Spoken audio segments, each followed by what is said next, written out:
I've had most of the major types of motorcycles. There is 5 motorcycles that I would never buy. Let's go for a ride. Subscribe today. Tell you guys, this is the most fun motorcycle I've ever had. This is a custom 2019 YZ450 FX that I made into a street legal supermoto. I have a full build series on it. Links in the description and comment section of this video. We'll start at number 5. A Harley-Davidson. But I would never buy a Harley-Davidson because they're too expensive, they're heavy, you're not getting a great bang for your buck compared to other bikes like the Ducati XT Avail, which is much lighter weight, more powerful.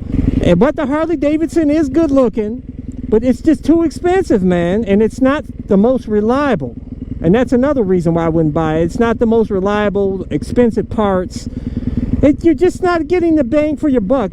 Most people buy the Harley-Davidson is because of the culture, because they see the Harley-Davidson symbol in the car windows, and they see the TV shows, you know, with the gangs and stuff that ride those bikes, and you know, they're, you know, popular in culture, and that's what draws people to the Harley-Davidson. But I'm not a total hater of them. If somebody gave me one tomorrow, I'd love it, and I'd have a good time on it. Don't get me wrong, man. If you want to get my gear like this ultra lightweight carbon fiber helmet with auto tint shield, my favorite helmet, motovlog camera, airbag vest to help keep you safe.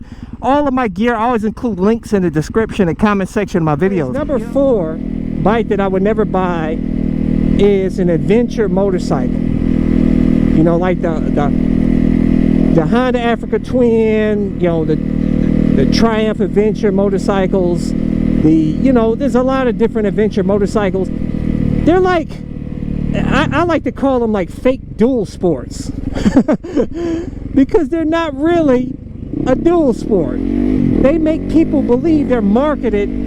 It's all more marketing hype that you can go anywhere on these bikes, and they make them like look like you can go ride off-road and mess around. You can't do nothing on them bikes but ride around here like a cruiser out here on the streets. Mind you, if that's what you want, more comfort, because you get more leg room with them, and they're powerful and everything, then that's fine. But if you're getting the bike as a dual sport, forget it. They're not good dual sports. They're way too heavy. Go ride off-road in the woods with a 5, 6, 7, 800-pound bike and see what happens to you, man. Go pick that bad boy up in the woods and see how much fun you have, you know, riding in there, trying to ride through rough terrain and picking the bike up, dropping it, and picking it up, and you end up with a hernia. You're better off just getting you like a KLX 300 or a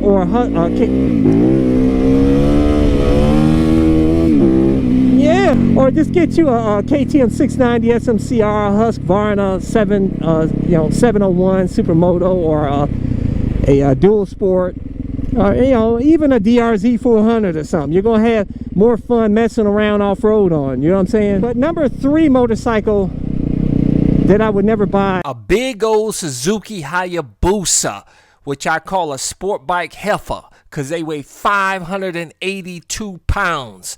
I would never buy this bike because they are so big and cumbersome. Yes, they're powerful, but they're not the fastest bikes anymore. You can get plenty of bikes faster than 187 horsepower. But this bike, I never understood why people get them besides showboat around on them. Number 2 is Honda Goldwing. I will never, mark my words, I will never buy a Honda Goldwing. Never. That is like the Cadillac of motorcycles. Great big old 800,000-900,000 pound or whatever they weigh. Big old whopper bike. Now, don't get me wrong, I'm not gonna hate on you guys that have it. You enjoy yourself, but it's like you're driving it's almost like you're driving a 2-wheel car, man, with those things. It never made any sense to me, man. Seriously. But people do what they want to do. But I don't like them personally. I think the newer ones do look cool. Don't get me wrong. They made them look cooler. They're not grandpa looking anymore like they used to. You know what I'm saying? Grandpas used to ride them. Now they kind of got a little swag to them. But they still are heavy. They just, I'm sure they got a lot of torque too and everything. But I will never buy one, but this is just me, guys. I'm talking about me. I'm not talking about you guys. So I know I'm gonna get some haters out there. Cycle Cruiser, you're hating on the Gold Wing, and you know what? You'll probably end up on one because you said you never get one like you did the Ducati. You said you never get a Ducati, and you got the Ducati XDVL. True that, but mark my words, I'm never getting a Honda Gold Wing. But the #1 motorcycle that I would never buy again, should I say, is a China-made motorcycle or scooter that's a knockoff. Never again. I learned my lesson on that Chinese scooter that I used to own. That thing was horrible, man. It broke down after 800 miles. I had 2 of them, not one, but I was a fool to get 2 of them. The first one I crashed because I had crap tires on it, and I went around a corner in torrential rain doing like 30, and the thing was sliding all over the place anyhow, even before I hit that turn.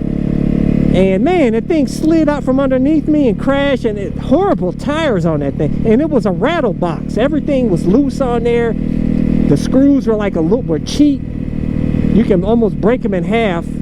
It's just cheap materials. Now, I'm not saying all of the China-made stuff is bad. I'm not hating on all of it, because I'm sure they got some good stuff out there too. CF Moto motorcycles come to mind. These Chinese-made motorcycles are affordable, but yet they're awesome and backed by a reputable Chinese motorcycle company. So much so they give you a 5-year warranty on their bikes, and they make some of the coolest looking bikes. Recently, I purchased a China-made Suron X Black Edition electric dirt bike, e-bike, motorcycle, whatever you want to call it. This thing is fun. I have a ton of fun zipping around and on the country roads, and the only reason I bought it is because the rave reviews on YouTube over the last 2 years. And I highly recommend this bike, but it does have cheap, crappy fenders, but the tires are good. I'm telling you, you pay for what you get. You buy a $1,000 motorcycle brand new from eBay, you're going to get a $1,000 crap motorcycle or a scooter.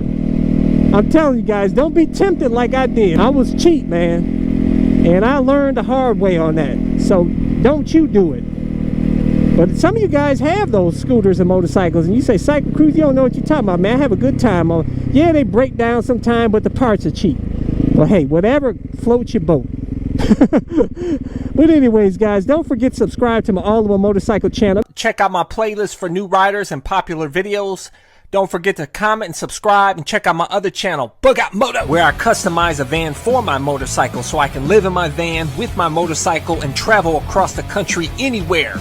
Subscribe to my YouTube channel, Bug Out Moto.